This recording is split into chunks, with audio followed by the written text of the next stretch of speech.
ప్రియ దేవుని సంగమా, ఆయన అపారమైన ప్రేమ చేత మరొక వారాన్ని ఆ దేవాది దేవుడు మనకు దయచేసినందుకు కృతజ్ఞతాస్తుతులు చెల్లిద్దాం. దేవునికి స్తోత్రం చెప్తాం. గతించిన కాలంలో 2 వారాలు మనం నీతిమంతుడు లేడు, ఒక్కడును లేడు అనే అంశాన్ని మనం ధ్యానించుకున్నాం. మరలా దేవుడు ఈ 3వ వారం అనగా 3వ భాగంలో మనల్ని ప్రవేశపెట్టిన దేవాది దేవునికి ముందుగా కృతజ్ఞతాస్తుతులు చెల్లిద్దాం. మరొకసారి దేవునికి స్తోత్రాలు చెప్తాం. ఈ 3వ భాగంలో మనం ప్రవేశిస్తుండగా గతించిన కాలంలో మనం ధ్యానించిన 2 భాగాల్లోంచి కొన్ని విషయాలను మనం జ్ఞప్తికి తెచ్చుకుని 3వ అంశంలోకి వెళ్ళిపోదాం. 3వ భాగంలోకి మొట్టమొదటిసారిగా నీతిమంతుడు లేడు, ఒక్కడును లేడు. చాలండి. ఏమండి అని ఎప్పుడైతే పౌలు గారు అన్నారో ఆ నీతిమంతుడు ఉన్నాడా లేదా అనే విషయాన్ని మనం ధ్యానించుకుంటూ వచ్చాం. పాత నిబంధన మొదలుకొని కొత్త నిబంధన వరకు అనేక మంది నీతిమంతులను మనం చూసాం. ఇక 2వ భాగంలోకి అడుగు పెడితే ఆ పత్రికను అప్పుడే కొత్తగా యూదులు క్రైస్తవులుగా మారిన సంఘానికి రాస్తున్నారని మనం అనుకున్నాం. వారి యొక్క విశ్వాసం పడిపోతేమో అని నీతిమంతుడు లేడు, ఒక్కడును లేడు అనే విషయాన్ని వారికి జ్ఞాపకం చేస్తూ యుగాంతమందున్న వారికి బుద్ధి కలుగుటకై ముఖ్యంగా ఇది ఎక్కడ రాయబడిందో ఇందును గూర్చి రాయబడినది ఏమన్నా కానీ ఆయన రాస్తూ ఎక్కడెక్కడ రాసుకున్నారో మనం అనేక లేఖనాలను మనం చూసాం. ఇప్పుడు ఈరోజు మనం ధ్యానించవలసింది ఏంటంటే నీతిమంతుడు లేడు, ఒక్కడును లేడు అని అనేక మంది నీతిమంతులను చూసాం. ఇప్పుడు వారు నీతిమంతులుగా తీర్చబడ్డారా అంటే ఎలాగ నీతిమంతులుగా తీర్చబడ్డారని పౌలు గారు ఎందుకు డిక్లేర్ చేశారు? అలాగా అంతమంది నీతిమంతులు ఉంటే ఎందుకు నీతిమంతులు లేరని పౌలు గారు రాశారు? పౌలు గారు తెలియక రాశారా, తెలుసుని రాశారంటే ఆయన తెలియని రాసిన వాడు కాదు. పంచకాండాలను అవపాసన పట్టిన మహాభక్తుడు, గొప్ప దేవుని ప్రత్యక్షత కలిగిన వాడు. అలాంటి ఆయన ఏ ఉద్దేశంతో ఈ లేఖనాన్ని రాశాడనేది మనం ధ్యానించుకుంటూ వెళ్ళినప్పుడు అసలు నీతిమంతుడు అంటే ఎవరు అనేది మనకు కావాలి. నీతిమంతుడు అంటే ఎవరు? మరి ధర్మశాస్త్రం రాకమునుపు, ధర్మశాస్త్రం వచ్చిన తర్వాత, కొత్త నిబంధనలోని అనేక మంది నీతిమంతులను చూసిన తర్వాత వాళ్ళందరూ నీతిమంతులు ఎలాగయ్యారు అనే విషయాన్ని మనం వచ్చాము. ఇప్పుడు అసలు నీతిమంతుడు లేడు అనే విషయాన్ని ఎందుకు ఆయన మాట్లాడారనే విషయాన్ని మనం తెలుసుకోవాలి. అందరికి అర్థమవుతుందని అనుకుంటున్నాను. ఇప్పుడు ఒక్కడును లేడు ఇందును గూర్చి వ్రాయబడిందనగానే మనం 13వ వచనం నుంచి మొదలుకొని 16వ వచనం వరకు చదువుకున్నాం. చూడండి.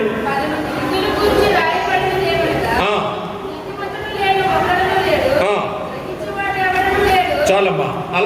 వచ్చి మనం ఎక్కడి వరకు వచ్చాం? 16వ వచనం వరకు వచ్చాం. ఇది ఈరోజు మూలవాక్యంగా ఒక వాక్యాన్ని చదువుకుని మనం అంశంలోనికి వెళదాం. 3వ భాగంలోనే ప్రవేశిద్దాం.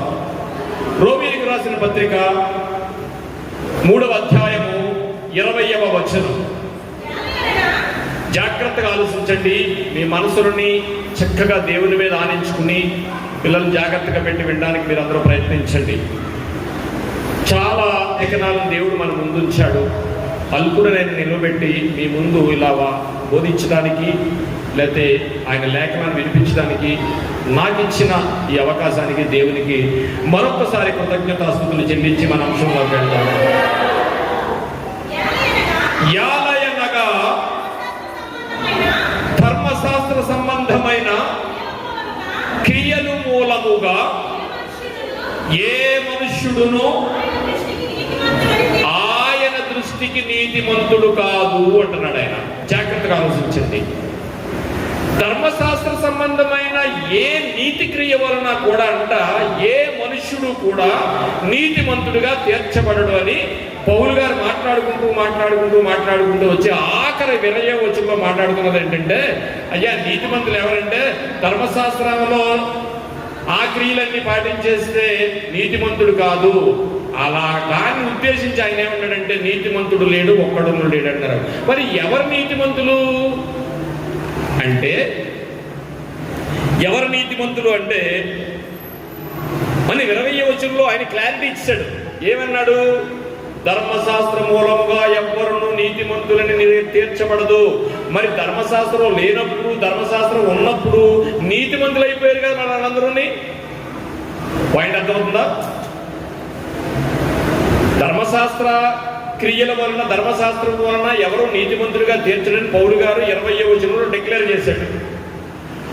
మరి ధర్మశాస్త్రం రాకముందు, ధర్మశాస్త్రం వచ్చిన తర్వాత, కొత్త నిబంధనలోని మనం ఎవరిని చూసాం? చాలా మందిని నీతిమంతులను చూసాం. దేవుడే వారిని నీతిమంతులుగా తీర్చాడు, నీతిమంతులుగా రార్చాడు. మరి ధర్మశాస్త్రంలో ఉన్నప్పుడు నీతిమంతులైన వాళ్ళందరినీ నీతిమంతులు అన్నాడు కదా. మరి ధర్మశాస్త్ర కిలి వాళ్ళు అనాలంటే దేని వలన వాళ్ళు నీతిమంతులు అయ్యారు? ప్రశ్న కదా. అర్థమవుతున్న పాయింట్? మళ్ళా రిపీట్ చేస్తున్నాను. 20వ వచనంలో ఎవ్వరును ధర్మశాస్త్ర క్రియల వలన నీతిమంతుడు కాడు అన్నాడు. హేబేలు మొదలుకుని జకర్యా గారి వరకు అనేక మంది నీతిమంతులయ్యారు. మరి ధర్మశాస్త్రం ఉంది కానీ క్రీస్తు లేడుగా అప్పుడు. మరి వాళ్ళందరూ ఎలాగయ్యారు అంటే, జాగ్రత్తగా ఆలోచించండి. ఇక్కడ పాయింట్కి వచ్చాం. ఏం పాయింట్ కంటే, నీతిమంతుడు లేడు, ఒక్కడును లేడు. ఎందుకు లేడన్నాడంటే, ధర్మశాస్త్రం మూలంగా ఎవడు నీతిమంతుడిగా తీర్చబడడు.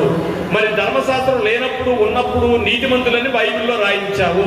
ఈ బైబిల్లో రాయించిన నీతిమంతులు ఎలా అయ్యారు అంటే వారు క్రీస్తుని నమ్మిన మూలముగా నీతిమంతులయ్యారు.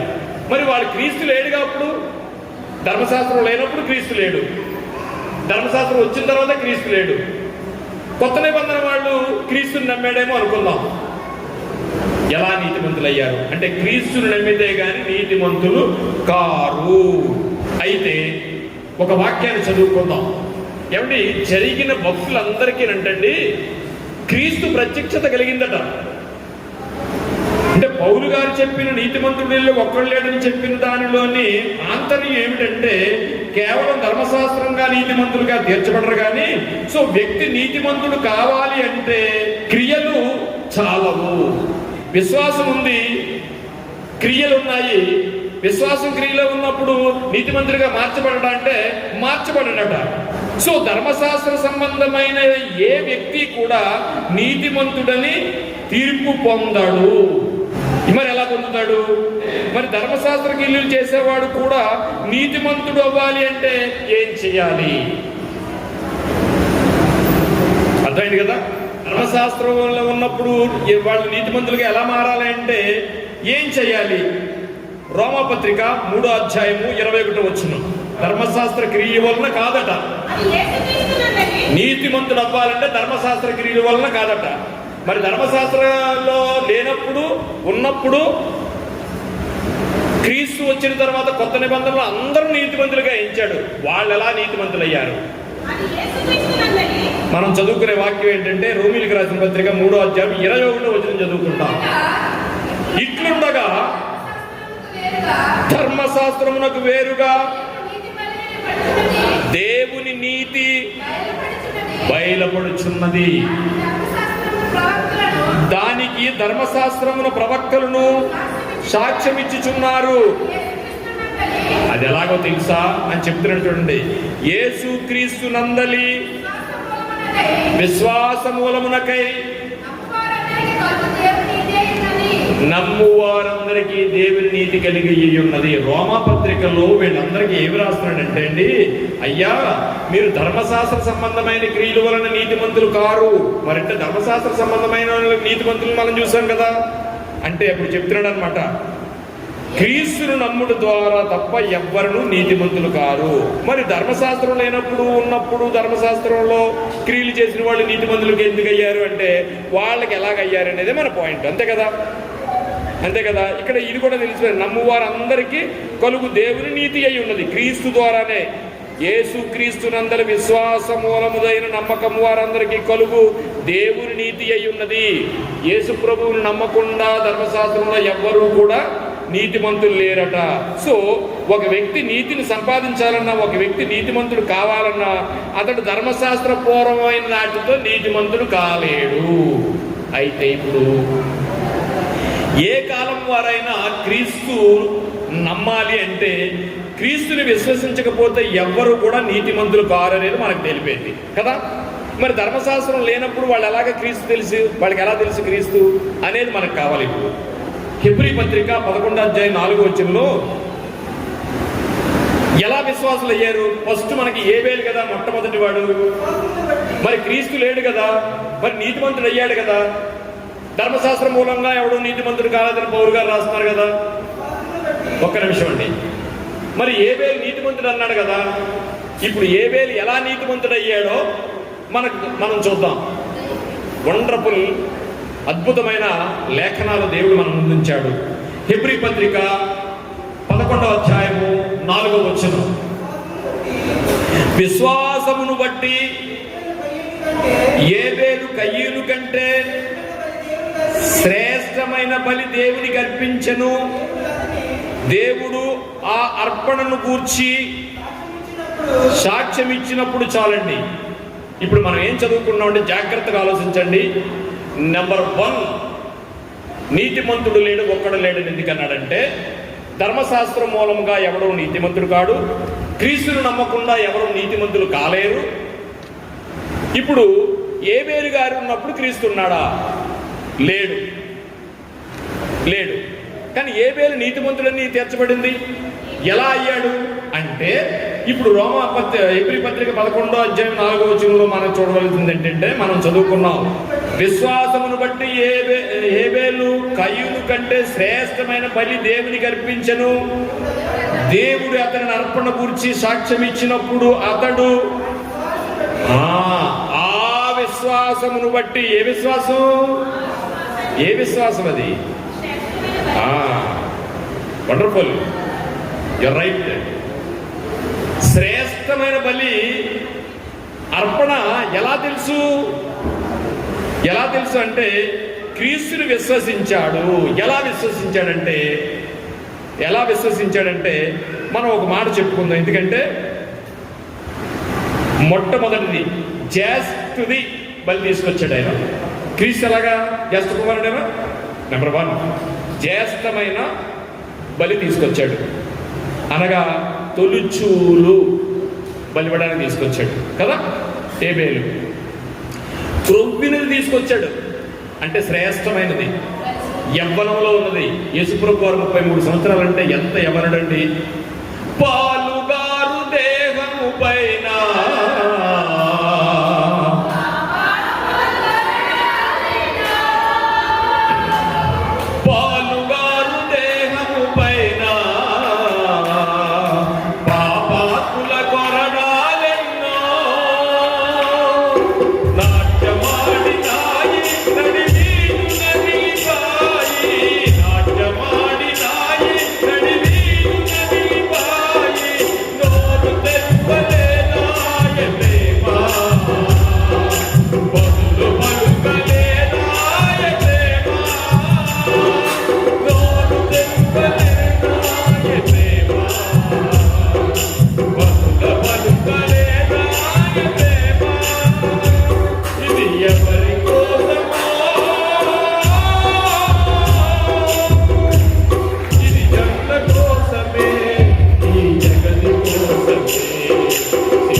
యవ్వనుడండి. 13 సంవత్సరాలు దేవుడు యేసుప్రభు వారు బలివ్వడానికి ఈయన ఎవరిని ఇచ్చాడు? శ్రేష్టమైనది, కొవ్వినది, యవ్వనమైనది ఇచ్చాడండి. ఎందుకు ఇచ్చాడంటే అందులో కూడా మగది, శ్రేష్టమైనది. ఈ లక్షణాలన్నీ ఎవరివి? యేసు క్రీస్తులో మనకు కనిపిస్తున్నాయండి. ఎలా తెలుసు ఆయనకి? ఎలా తెలుసు అంటే నాకు ఇంత ముందు తెలియదు, కానీ రాత్రి ధ్యానిస్తున్నాడు నాకు అర్థమైంది. ఎలా తెలుసు అనుకుంటున్నానంటే, నేను నాకు తెలిసిన చిన్న జ్ఞానంతో చెప్తున్నాను. ఎలా తెలుసు అనుకుంటున్నానంటే, ఆదికాండం 3:15 చూడండి త్వరగా. ఒక రగడ జరిగింది, అక్కడ ఒక యుద్ధం జరిగింది. ఆ యుద్ధం ఎవరెవరికి జరిగిందంటే, ఒక 2 మధ్య యుద్ధం జరిగింది. ఆ యుద్ధం అంతా ఎవరు చూస్తున్నారు తెలుసండి? ఆ యుద్ధం జరుగుతుందని చెప్తుంటే ఎవరు చూస్తున్నారు తెలిసిన? ఆదాము గారు ఉన్నారు, అవ్వగారు ఉన్నారు, అక్కడ అపవాది కూడా ఉన్నాడు. దేవుడు ఒక లేఖనాన్ని చూపిస్తున్నాడు చూడండి. ఆదికాండం 3:15 మరియు నీకును స్త్రీకిని నీ సంతానమునకును ఆమె సంతానమునకును వైరము కలగజేసదును. వైరము, రగడ రగడ వైరము. ఎప్పటిదా వైరం అంటే, ఆదిలోనే దేవుడు ఒక వైర్యాన్ని పెట్టాడు. అక్కడ వైరాన్ని అక్కడ ఏమన్నాడండి? నీకును స్త్రీకిని నీ సంతానమునకును ఆమె సంతానమునకు. పుట్టినోట్లో ఏముంది? ఆయన ఎవరైనా రాబో రక్షకుడైన క్రీస్తు గురించి మాట్లాడుతున్నాడు. ఆదాము గారికి తెలుసు ఆ విషయం, అబ్బమ్మ గారికి తెలుసు. ఆయన ఎవరో ఏబేలుతో చెప్పుకుంటారంటారా? ఖచ్చితంగా ఆయన తెలుసు. అంత శ్రేష్టమైన బలిని ఆయన ఇచ్చాడు అనమాట అండి. అంటే క్రీస్తు ఏబేలుకి తెలిసాడా లేదా? చాలా మంది ప్రవక్తలకు తెలుసండి. పేతురు గారు రాసిన మొదటి పత్రిక 1వ అధ్యాయము 10వ వచనం. చాలా మంది అండి ప్రవక్తలట దేవుడు ప్రవక్తను పిలిచి, ఇక బాబు ఇట్రా, యెషయా కన్యక గర్భవతి కుమారుని కంట రాయ్యా అన్నాడు. రాశాడు. రాసిన తర్వాత, ఏంటి ప్రభువా కన్యక గర్భవతి అవుద్దా? ఆశ్చర్యపోయి ఉంటాడు ఆయన. ఎలా ఉంది? నేను చెప్తున్నాను కదా రాయ్ అన్నాడు. రాశాడు. కానీ ఈయనకి ఎలా ఉంటుందండి? ఆ కన్యక ఎప్పుడు వస్తుందో, ఆ ఆత్మ ఎప్పుడు పుడుతుందో అని ఎంతో మంది ఎదురు చూశారట. ఎంతో మంది భక్తుల చేత క్రీస్తు వస్తాడని రాయించాడట. ఆ రాయించిన భక్తుల యొక్క ఆలోచన ఏంటో ఆ లేఖనంలో ఉంది చూడండి. మీకు కలుగు ఆ కృపను గురించి ప్రవశించిన ప్రవక్తలు. ఈ విషయం ఎందుకు చెప్తున్నాడంటే ఇదిగో మీ అందరికీ కృప వచ్చింది కదా, మీ అందరూ క్రీస్తు గురించి విన్నారు కదా, బాప్తిసం తీసుకున్నారు కదా, ఈ కృప మీకు ఎలాగొచ్చింది తెలుసా అని పేతురు గారు మాట్లాడుతూ, మీకు కలుగు ఈ కృపను గూర్చి ఎంతో మంది ప్రవక్తలు ప్రవశించారట. ఈ రక్షణను గూర్చి పరిశీలించుచు వారి ముందున్న క్రీస్తు ఆత్మ, క్రీస్తు విషయమైన శ్రమలను గూర్చి. అంటే ప్రవక్తలందరి చేత యేసుప్రభు వారు వస్తారని దేవుడు రాయించేశాడండి. ఆ రాయించిన వాళ్ళందరికీ క్రీస్తు గురించి తెలుసు. కానీ ఆయన ఎప్పుడు వస్తాడని ఎదురు చూసి అసువులు బాసి వారందరూ ఏం చేశారు? దేవునిలో నిద్రించారు. వారందరూ నీతిమంతులు.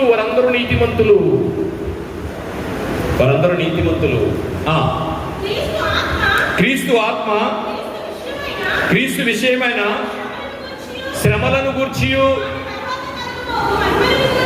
ఆయన దేని గురించి రాయించాడంట? ఆయన పుడతాడు, శ్రమలు పడతాడు, శ్రమలు పడి మళ్ళా పునరుద్ధానుడై లేస్తాడు, లేచిన తర్వాత శ్రమలను గూర్చి ముందుగా సాక్ష్యం ఇచ్చినాడు. ముందుగా అనేక మంది ప్రవక్తల చేత రాయించాడట.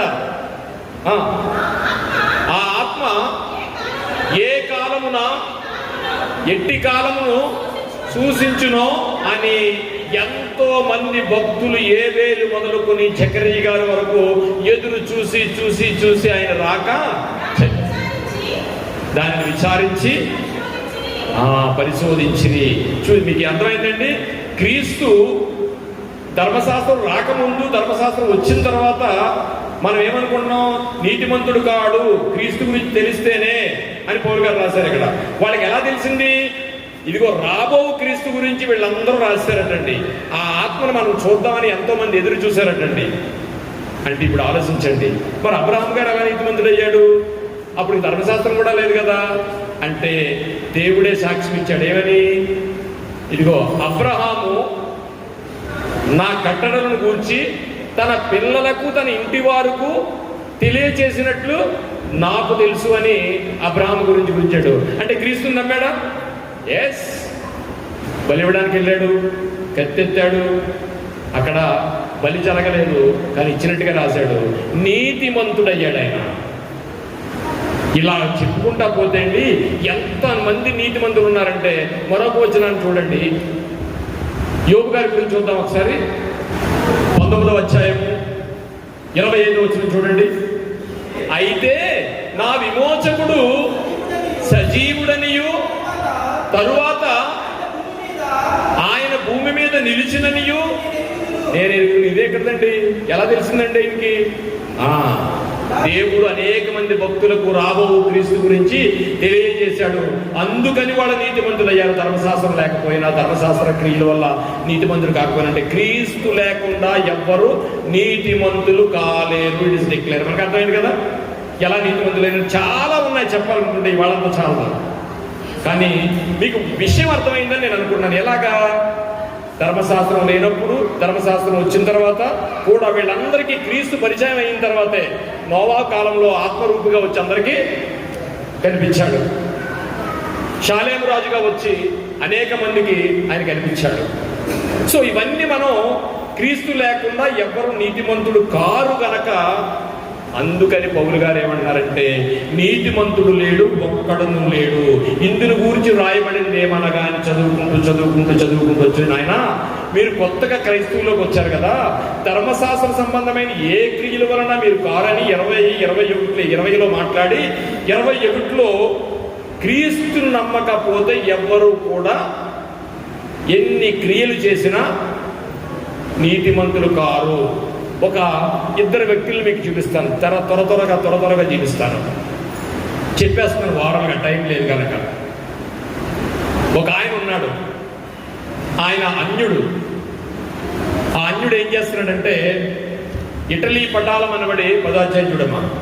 ఇటలీ పటాలంలో ఆయన ఒక కమాండర్. ఇటలీ పటాలం అనబడిన కొర్నేలు భక్తిపరుడు ఉండను. చాలండి. ఏమండి, ఈ భక్తిపరుడు ఏం చేస్తున్నాడటండి? నీతి క్రియలు చేస్తున్నాడట. ఆ నీతి క్రియలు అంటండి చేసి చేసి చేసి అన్యుడైనా సరే యూదులు గుళ్ళు కట్టుకుంటారని సందా ఇచ్చేస్తున్నాడు. ఎంతో మందికి సహాయం చేస్తున్నాడు. సహాయం చేస్తుంటే దేవుడికి భయం వేసిందటండి. మనం చెప్పుకున్నాం, గుర్తుందా? ఒక విషయం ఏంటది? నీ ధనాన్ని పరలోకంలో ఎలా దాచుకోవాలని మనం చెప్పుకున్నామా? ఆ చెప్పుకున్న దాంట్లో ఒక విషయం, దేవుడు వడ్డీ ఇస్తాడని చెప్పాను నేను మీకు కదా. ఆయన ఇచ్చే వడ్డీ ప్రపంచంలో ఎక్కడ ఉండదండి. 100 ఇస్తాడట. 100%. నీ 3 రూపాయలు ఎక్కడ, నీ 5 రూపాయలు ఎక్కడ, నీ 10 రూపాయలు ఎక్కడ?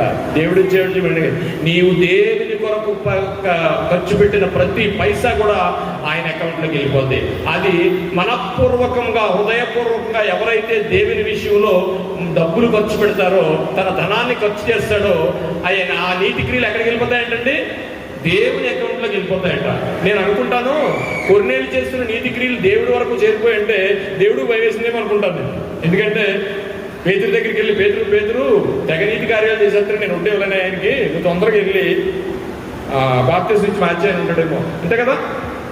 దేవుడే ఏం చేశాడు? దేవుడే కలెక్ట్ చేసుకుని పేతురు దగ్గరికి వచ్చి, పేతురుని వెళ్ళి కొర్నేలుకి ఇచ్చేయి. ఎందుకు కొర్నేలుకి ఇవ్వాలంటే, కొర్నేలు నీతిమంతుడే, కానీ ఏం కావాలి అతనికి? క్రీస్తుని విశ్వసించాలి. లేకపోతే అందుకని పేతురు గారిని పంపించి ఏం చేశాడు? కొర్నేలుకి బాప్తిసం ఇచ్చాడు, క్రీస్తు గురించి చెప్పించాడు. అది మీ అందరికీ తెలుసు. మరొక విషయాన్ని చెప్తాను. ఒక ఆయన వచ్చాడు, ఒక యవ్వనుడు యేసు ప్రభు వారి దగ్గరికి, మోకాళ్ళు ఉన్నాడు. ఆయన 3 పత్రికల్లో రాయబడింది. ఒక చోట యవనస్తుడని రాయబడింది, ఒక చోట ధనవంతుడని రాయబడింది, మరో చోట అధికారిని కూడా రాయబడింది. సో అతను వచ్చి ఏమడిగాడు, అయ్యా నేను పరలోకం చేరాలంటే ఏం చెయ్యాలి అని అడిగాడు. ఇగో నీవు 10 ఆజ్ఞలు పాటించాలన్నాడు. అది నా చిన్నప్పటి నుంచి చేస్తున్నాను, నేను 10 ఆజ్ఞలు నీతి కార్యాలన్నీ చిన్నప్పటి నుంచి చేస్తున్నాను అంటే యేసుప్రభు గారు ఏమన్నారండి? ఎస్, నీ ధనము మొత్తము పంచిపెట్టి పేదలకు ఇవ్వంటే ధనానంతటిని వదిలేసేసి నాకు కూడా వచ్చేయడం కాదు. అందులో ఏం రాత్రి తెలిసినా, ఇదిగో నన్ను వెంబడించు, నన్ను వెంబడించు అంటే నన్ను వెంబడించకపోతే నువ్వు నీతిమంతుడు కాకపోతే పరలోక రాజ్యానికి చేరలేవు. ఎలా ఉన్నాయి చూసారు 2 లేఖనాలు ఉన్నాయి. ఇప్పుడు మీకు అర్థమైందా క్రీస్తుని ఎలా పరిచయం చేశాడో? వాళ్ళిద్దరూ నీతిమంతులు కావాలనుకుంటే ఏం చేయాల్సి వచ్చింది? క్రీస్తును నమ్మాల్సి వచ్చింది. ఎందుకు క్రీస్తును నమ్మాలి? గలతీ పత్రిక 3వ అధ్యాయము 11వ వచనం. ఇప్పుడు మనకు ఒకటి అర్థమైపోయింది ఏమండి, ధర్మశాస్త్రం లేనప్పుడు ఉన్నప్పుడు, ధర్మశాస్త్రం వచ్చిన తర్వాత ధర్మశాస్త్రం వల్ల ఎవరు నీతిమంతుడిగా మార్చడం తెలిసిపోయింది. క్రీస్తు తప్ప ఇంకెవ్వరు క్రీస్తుని విశ్వసించకపోతే ఎవరు కూడా ఎన్ని నీతి క్రియలు చేసినా పరలోక రాజ్యం చేరరు, నీతిమంతులుగా ఎంచబడరని తెలిసిపోయింది. ఇప్పుడు దాని కొన్ని మంది భక్తులు మనం చూస్తున్నాం. ధర్మశాస్త్రము చేత ఎవడును దేవుని ఎదుట నీతిమంతుడని తీర్చబడను సంగతి స్పష్టమైపోయింది. ఇప్పుడు స్పష్టమైందా మనకి? దేవునికి మహిమ కలుగును గాక. ధర్మశాస్త్రము చేత ఎవడును దేవుని ఎదుట నీతిమంతుడని తీర్చబడను సంగతి స్పష్టమే. అనగా నీతిమంతుడు విశ్వాస మూలముగా జీవించును. నీతిమంతుడు విశ్వాస మూలముగా జీవించును. ఏ విశ్వాసం అది? మనం ఇందాక రోమాపత్రిక 3వ అధ్యాయం 21లో చదువుకున్నాం. ఒక్కసారి చదివండి, మీకు క్లారిటీ వచ్చేస్తుంది. ఏమండి? ఇట్లుండగా ధర్మశాస్త్రమునకు వేరుగా దేవుడి నీతి బయలుపడుచున్నది. ధర్మశాస్త్రము కొరకు ప్రవక్తలు సాక్ష్యం ఇచ్చుచున్నారు. అది యేసుక్రీస్తునందు విశ్వాసము నమ్మువారందరికీ. ఇప్పుడు మనకు అభిప్రాయమైపోయింది. నీతిమంతుడు లేడు ఒక్కడు అంటే, ఇదిగో మీరు ధర్మశాస్త్రాన్ని నమ్ముకుని, మీరు యూదులు కదా, ధర్మశాస్త్రాన్ని నమ్ముకుని మీరు ధర్మశాస్త్రంలోనే నీతులు చేసేసి విశ్వాసం నీతిమంతుడు అని అనుకున్నారేమో. అలాగైతే నీతిమంతుడు లేడు, ఒక్కడను లేడు. మీరు క్రీస్తుని విశ్వసించాలి అనేది కూడా మనకు క్లారిటీ వచ్చింది. సో నీతిమంతుడు ఎలాగయ్యాడు అనేది కూడా వచ్చింది కదా. ఓకే, ఎందుకు క్రీస్తు? మరో ప్రశ్న, అసలు క్రీస్తుని ఎందుకు నమ్మాలి? ఫిలిప్పీ రాసిన పత్రిక 3వ అధ్యాయము 9వ వచనం. క్రీస్తును సంపాదించుకుని ధర్మశాస్త్ర మూలమైన నా నీతిని కాక క్రీస్తునందలి విశ్వాస మూలమైనను నీతిని, అనగా విశ్వాసమును బట్టి దేవుడు అనుగ్రహించు నీతి గలవాడవై ఆయన యందు అగుపడు నిమిత్తము. చాలండి. ఇప్పుడు నువ్వేం చేసినా ఎవరి ఎదుట నిలబడాలంట? క్రీస్తు ఎదుట నువ్వు నీతిమంతుడుగా తీర్చబడితేనే, ఆయనను అంగీకరిస్తేనే నువ్వు నీతిమంతుడుగా అవుతావు. అందుకని ఏం చెప్తున్నాడు? నీతిమంతుడు లేడు, ఒక్కడను లేడు. ధర్మశాస్త్ర సంబంధమైన దాని కానీ మీరు నమ్మేసి క్రైస్తవులు అవుతున్నారని కొత్తగా మారిన యూదులకు రాస్తున్న లేఖే ఈ నీతిమంతుడు లేడు, ఒక్కడు లేడనే లేఖనం. గలతీ పత్రిక 5వ అధ్యాయము 4వ వచనం. మీలో ధర్మశాస్త్రం వలన నీతిమంతులుగా తీర్చబడివారు ఎవరో అంటే మీరు అనుకుంటున్నారా? ధర్మశాస్త్రం లేఖ రాస్తున్నానండి, అది మాత్రం మర్చిపోద్దు మీరు. నీతిమంతుడు లేడు, ఒక్కడను లేడనేది కొత్తగా యూదులు క్రైస్తవుల్లోకి వచ్చిన వారికి లేఖ రాస్తున్నాడు. ఇది అది మర్చిపోకూడదు మనం, అంతేనండి. చూడు మళ్ళా రాస్తున్నాడు, మీలో ధర్మశాస్త్రం వలన అంటే బాబు మీలో ఆయన అంటున్నాడు, ఆయన ఉద్దేశం చెప్తున్నాను. బాబు మీలో ధర్మశాస్త్రం వలన నీతిమంతులుగా తీర్చబడేవారు ఎవరో అనుకుంటున్నారేమో, వారు క్రీస్తులో నుండి బొత్తిగా వేరు చేయబడి ఉన్నారు, కృపలో నుండి తొలగిపోయి ఉన్నారు. ఎలయనగా విశ్వాసము గలవారమై. చాలండి, మీకు అర్థమైంది కదండి. మీరు చాలా మంది అప్పటికే ఆ రోమాలో క్రైస్తవులుగా మారిన వాళ్ళు ధర్మశాస్త్రాన్నే వెంబడిస్తున్నారు, కానీ క్రీస్తుని వెంబడించిన వాళ్ళు చాలా మంది పక్కకి వెళ్ళిపోయారని చెప్తున్నాడు. అయితే 5వ వచనం, ఎలయనగా మనము విశ్వాసము గలవారమై నీతి కలుగునను నిరీక్షణ సఫలమగునని ఆత్మ ద్వారా ఎదురు చూచుచున్నాము. క్రీస్తునే ఆత్మ ద్వారా మనం ఎదురు చూస్తున్నామే తప్ప, అంటే యేసు యందు విశ్వాస మూలముగానే నీతిమంతులము అవ్వాలి తప్ప ధర్మశాస్త్రము వలన నీతిమంతులు కాము అనేది అర్థమైపోయింది. అవునండి. సో అంటే ఎందుకు ధర్మశాస్త్రం వలన? నేను ఒక విషయం చెప్తాను. ఒక వ్యక్తి ఉద్యోగం చేస్తున్నాడు, ఎవరు ఉద్యోగం చేస్తున్నారు, ఆర్థిక పరిస్థితులు ఉన్నాయి, లంచాలు వస్తున్నాయి. కానీ అక్కడ ఏం భయం ఉంది తెలుసా? లంచం కానీ తీసుకున్నాం అనుకో, నాలో బయటగా తెలిసిందంటే బరువు పోద్ది, చర్చికి వెళ్తున్నాను ఎందుకు వచ్చిందిలే గొడవ అని ఆపేస్తున్నాడే తప్ప అవకాశం ఉంటే నొక్కేస్తున్నాడనే విషయం చెప్తున్నాను నేను. ఎందుకు మానేస్తున్నాడట? ధర్మశాస్త్రం అంటే ఏంటి తెలుసా? అక్కడ చట్టం ఉంది, ఆ చట్టానికి భయపడి నీతి క్రియలు చేస్తున్నాడే తప్ప, దేవునికి భయపడి చేస్తున్నాడు తప్ప ఇతనికి నీతి లేదు. ఎందుకు క్రీస్తు, ఎందుకు ధర్మశాస్త్రం వలన నీతిమంతుడు కాదు? ఎందుకు క్రీస్తు వలనంటే, ఇదిగో క్రీస్తు అనే ఆయన ఉన్నాడని చూడకుండా నువ్వు నమ్మి ఆయన జనన మరణ పునరుద్ధాలను నువ్వు నమ్మితేనే నువ్వు అవుతావు తప్ప భౌతికమైన ఈ ధర్మశాస్త్ర సంబంధమైన ఆజ్ఞలను చట్టం ఉంది కదా అనేసి ఉంటే కుదరదు అనేది. బరువు పోతాను ఇంకోటనో తీసుకోవట్లేదు తప్ప అవకాశం ఉంటే అతను ఏం చేస్తాడు? లంచం తీసుకుంటాడు. ఈ ధర్మశాస్త్రం కూడా మనుషులను ఏం చేస్తుంది తెలిసిన? చట్టం ఉంది కనుక ఆ చట్టం దాని పని దాన్ని చేసేస్తుంది కనుక తీసుకుంటలేదు. అదే ధర్మశాస్త్ర సంబంధమైన చట్టము. ఆ చట్టంలో తీసుకోనంత మాత్రాన నువ్వు నీతిమంతుడిగా మార్చబడవు. ఇదిగో రాబో క్రీస్తుని విశ్వాసం అనగా ఏంటంటే ఇవన్నీ అక్కర్లొద్దు, ఆయన ఉంటే చాలు అనుకుంటే నువ్వు నీతిమంతుడు అవుతావు. సో ఇప్పుడు ఆ వ్యక్తి చట్ట సంబంధమైన విషయాల వల్ల చేయట్లేదు తప్ప విశ్వాసంతో చేయట్లేదు. ఒక నీతి కార్యం చేయాలనుకుని చేయట్లేదు. మరో విషయం చూద్దాం. చాలా మంది చట్టాలున్నా కూడా అవినీతి చేసి దొరికిపోయి జైలుకి వెళ్ళిపోయే వాళ్ళు కూడా మనకు కనిపిస్తూ ఉన్నారు కదండి, కనిపిస్తూ ఉన్నారు కదా.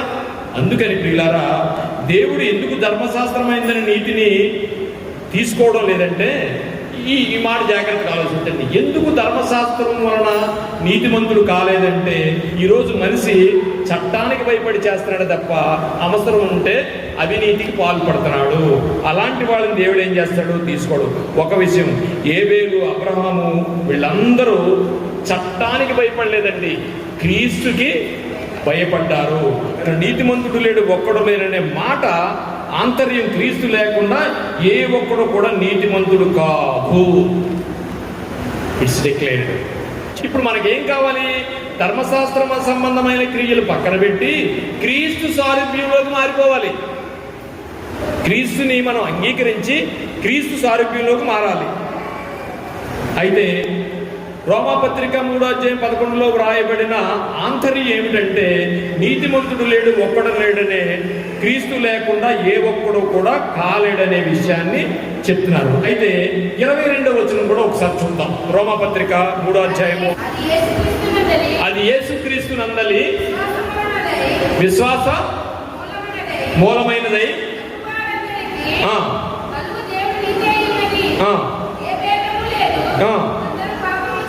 అందరూ పాపము చేసి దేవుడు అనుగ్రహించు 27 నుంచి చదువుతాను చూడండి. కాబట్టి ధర్మశాస్త్ర సంబంధమైన క్రియలు లేకుండా విశ్వాసం వలననే మనుషులు నీతిమంతులుగా తీర్చబడుచున్నారు అని ఎంచుచున్నాము. ప్రియ దేవుని సంగమా, విశ్వాస మూలముగా అనగా క్రీస్తు లేకుండా ఎవ్వరు నీతిమంతులు కాలేరనే విషయాన్ని దేవుడు మనకి స్పష్టం చేశాడు. ఎందుకంటే ఏ వ్యక్తి కూడా ధర్మశాస్త్ర సంబంధమైన క్రియల వలన కాలేడు. అందుకని మనకి ఇద్దరు వ్యక్తుల్ని మనకు చూపించాడు. ఎవరు? కొర్నేలి నీతి కార్యాలు చేస్తున్నాడు, కానీ అక్కడ ఏం జరిగింది? నీతి కార్యాలు చేసినంత మాత్రం కాదు కాబట్టి దేవుడే పేతుర్ని పంపించి అతనికి బాప్తీసం ఇప్పించాడు. 10 ఆజ్ఞలు నేను పాటిస్తున్నాను అన్నప్పుడు 10 ఆజ్ఞలు పాటించినా కుదరదు, నీవు నన్ను వెంబడించు అన్నాడు. దీన్ని బట్టి మనకి ఏమర్థమవుతుంది? ఏమర్థమవుతుందంటే ఖచ్చితంగా మీకు ఇంకొక మంచి విషయాన్ని చూపిస్తాను. 49వ అధ్యాయం ఆదికాండం, 49వ అధ్యాయం ఆదికాండం 1వ వచనం. ఏమండి, యాకోబట తన కుమారులందరినీ పిలిపించి ఏం చెప్తున్నాడు చూడండి ఒకసారి. యాకోబు తన కుమారులందరినీ పిలిపించి ఇట్లా నేను మీరు కూడా రండి. ఏమండి, ఏం చెప్తున్నాడు తెలుసండి? రాబో క్రీస్తు గురించి ఆదికాండంలోనే తన పిల్లలకు యాకోబు చెప్తున్నాడంటే, ఇప్పుడు యాకోబు నీతిమంతుడు అవ్వడానికి కారణం ఏంటండి? ఏబేలు మొదలుకుని జకర్యా వరకు అనేక మంది భక్తులు నీతిమంతులుగా తీర్చబడ్డారు. ధర్మశాస్త్రం లేనప్పుడు, ధర్మశాస్త్రం వచ్చినప్పుడు నీతిమంతులుగా ఎందుకు తీర్చబడ్డారంటే, దేవుడు అప్పుడే వారికి క్రీస్తుని పరిచయం చేశాడు. ఆదికాండం 3వ అధ్యాయం 15వ వచనంలో, ఆదికాండం 3వ అధ్యాయం 15వ వచనం ఎంత చదువుకున్నావు? నీకును స్త్రీకిని అని అక్కడే దేవుడు భక్తులందరికీ పరిచయం చేసి, అందులో ఏం జరిగింది? ఒక భయంకరమైన యుద్ధం జరిగింది. ఆ యుద్ధంలో ఏం జరిగిందంటే, నీకును స్త్రీకిని నీ సంతానమునకును వైరము కలగజేసిను. ఆ వాక్యం చదవండి. మరియు నీకును స్త్రీకిని నీ సంతానమునకును వైరము కలగజేసేదను. ఇది జాగ్రత్తగా చూడండి. అది నిన్ను తల మీద కొట్టును, నీవు దాన్ని మడి మీద కొట్టదు. చూడండి, వెంటనే ఏం జరిగిందండి? ఇక్కడ 2 డెత్తులు జరిగాయండి. జరుగును. అది నిన్ను తల మీద కొట్టును, నీవు దాన్ని మడి మీద కొట్టెదవు. ఆయన చాలండి. ఇక్కడ ఏం జరిగింది? ఎప్పుడైతే యేసు ప్రభు వారు వైరం కలగజేసిన తర్వాత, ఏంటి ఆ వైరం అంటే, అది తల మీద కొడుతుందంట, ఇది మడి మీద వేస్తుందంట. ఇద్దరు చచ్చిపోతారు అక్కడ. 2 డెత్స్. ఈ ఆదికాండంలో ఉన్న ప్రవచనాన్ని రాబో క్రీస్తు గురించి యాకోబు గారు ఆదికాండం 49వ అధ్యాయంలో మాట్లాడుతున్నారు చూడండి.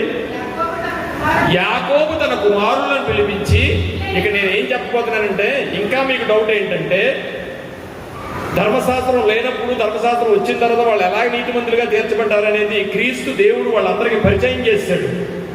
ఆ పరిచయం చేసిన ఆదికాండంలోనే 49వ అధ్యాయంలో తన పిల్లలను పిలిపించి యాకోబు గారు చెప్తున్న మాట ఇది.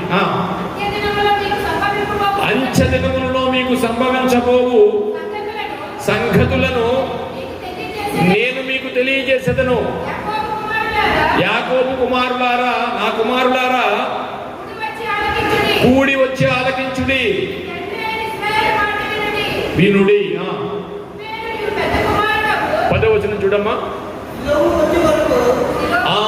చూడండి, ఆయనకి సిలోహ్ అంటే సిలోహు వచ్చే వరకు 10వ వచనం. సిలోహు వచ్చే వరకు యూదా యొద్ద నుండి రాజదండము తొలగదు, దండము తొలగదు. సిలోహ్ అనగా సమాధానకర్త. ఇప్పుడు చెప్పండి, యాకోబు గారికి యేసుప్రభు వస్తాడని తెలిసిందా లేదా? నమ్మాడే లేదా? నమ్మి ఎవరికి చెప్తున్నాడు? తన కుమారులందరికీ చెప్తున్నాడు. తన కుమారులు వాళ్ళందరికీ చెప్పారా లేదా? ఎంతమందికి క్రీస్తు వస్తాడని తెలిసిందో. ఇప్పుడు నీతిమంతుడు లేడు, ఒక్కడు లేడంటే ఎంతో మంది భక్తులు మనం చూసాం. అంటే ఈ భూమి మీద పౌలు గారు 3వ అధ్యాయంలో మాట్లాడేటప్పుడు నీతిమంతులు ఎవరు లేరని కాదండి, నీతిమంతులు ఎవరు లేరని కాదు, వారందరికీ క్రీస్తు ప్రత్యక్ష జరిగి వాళ్ళ నీతిమంతులు అయ్యారు. మీరు ఇప్పుడు ధర్మశాస్త్ర క్రియల వల్ల నీతిమంతులను అనుకుంటున్నారేమో, కాదు నాయనని లెటర్ రాసి మాట్లాడాడు. దేవునికి మహిమ కలుగును గాక. సిలోహు వచ్చే వరకు యూదా యొద్ద నుండి దండము తొలగదు, రాజదండము తొలగదు, విధేయులయుందురు, జనులందరూ వారికి విధేయులయుందురు. అంటే క్రీస్తు విషయమైన ఇది అదే వాళ్ళకి రాస్తూ ముందు చదువుకున్న వాక్యాన్ని మరొకసారి రిపీట్ చేసుకున్నాను. రోమపత్రిక 3వ అధ్యాయం 9వ వచనం. అలాగైనా ఏమందుము, మేము వారికంటే శ్రేష్ఠులమా, తక్కువ వారమా? ఎంత మాత్రము కాదు, యూదులేమి గ్రీకు దేశస్తులేమి అందరూ పాపమునకు లోనయ్యున్నారు. నాయన, మీరు ధర్మశాస్త్ర క్రియల వలనే మీరు మేము గొప్ప అనుకునేవాళ్ళు కనుక మీరందరూ ఏం చేస్తారంటే, మనకు లోనై ఉన్నామని ఇంతకు ముందు దోషారోపణ చేయబడి ఉన్నది కనుక ఇందును గూర్చి వ్రాయబడినది ఏమనగా, నీతిమంతుడు లేడు, ఒక్కడును లేడు. ఇదంటే విషయం. ఎందుకు చెప్పాడు? ఇక నీతిమంతులు లేరనా? కాదు, నీతిమంతులు లేరని కాదు, ఎంతో మంది అప్పటికే భూమి మీద ఉన్నారు. కానీ ఎవరైనా సరే ఇప్పుడు కానీ అప్పుడు కానీ ఎప్పుడు కానీ ఎక్కడా కూడా నీతిమంతుడు యేసు ప్రభువుని నమ్మకుండా ఎవ్వరూ నీతిమంతులు కాలేరు. దేవుడు మనం ముందుంచిన ఈ వాక్యాన్ని బట్టి అందరికీ నీతిమంతుడు లేడు, ఒక్కడుమైనాడు అనగానే లేఖనాల ద్వారా మీరు ఇప్పుడు ఎదుర్కొని చక్కగా చెప్తారని వాక్యాన్ని ప్రేమించిన మీ అందరికీ ఆయన వెనుకల్లో ఈ వాక్యము ఆయన దీవించునుగా చిన్న ప్రార్థన చేసుకుంటున్నాం. పరిశుద్ధుడా, ప్రేమగల తండ్రి, మహోన్నతుడా, మీకు స్తోత్రాలు నాయన.